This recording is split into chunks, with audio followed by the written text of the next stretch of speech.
हाय सांगमानी जय जगन्नाथ शुभ सकाळ जय माँ गजबायणी।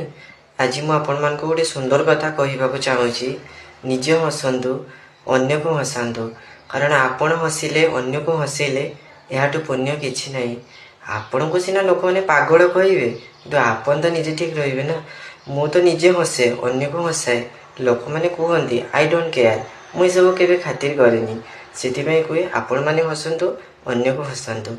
आ माँ गजबाणी को आईडी को आपण मैंने प्लीज सपोर्ट करूँ कहीं आजिकल दुनिया रे बहुत बाबा जो मैंने गुण विद्या तांत्रिक जोटी जादू से लोक मैंने अधिक विश्वास कर पुणी जहाँ हृदय सबुठ तरल से लोक मैंने खास से भिडटी करुँची मु प्लीज आपण मैंने जोटी अच्छा जाजपुर रे माँ बिरजा बांकी रे माँ चर्चिका तालचेर रे माँ हिंगड़ा घटगाँ तारिणी कटक रे कटक चंडी सम्बलपुर रे माँ समलेश्वरी पुरी रे महाप्रभु अच्छा विश्वास करंतु।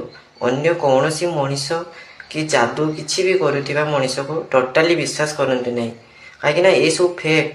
जदि आप ईश्वर को मानिबे माँ को मानिबे तेने आपण लाइफ बहुत सुंदर रहिबो। आपन किसी भी असुविधा थी तो दूरे जीव आ जोटा लेखा होगी अच्छी जोटा आपणकर घटबार अच्छी से घटब किंतु आपड़ जदि भगवान का नाँ धरुंच जप कर तो से 100% कम हो से मुझे भगवान को मानतु ईश्वर को मानतु अन्य कौन सी थर्ड पर्सन को टोटाली मानते नहीं। किंतु आउ गोटे कथा आपण हसवे अन्य को हसैबे यह हूँ सबुठ बड़ पुण्य। किंतु आपण केवे जदि मिछ कहते गोटे कथा तो अन्य क्या केवे मिछ कहतुनि जो मिछरे अन्यर क्षति होउची से मिछ केवे कहबेनी। आपण निजे जिते मिछ कहे तो निजे जानी से मिछरे यदि अन्य कहारी क्षति न हो तो सही जगह मिछ कहतु।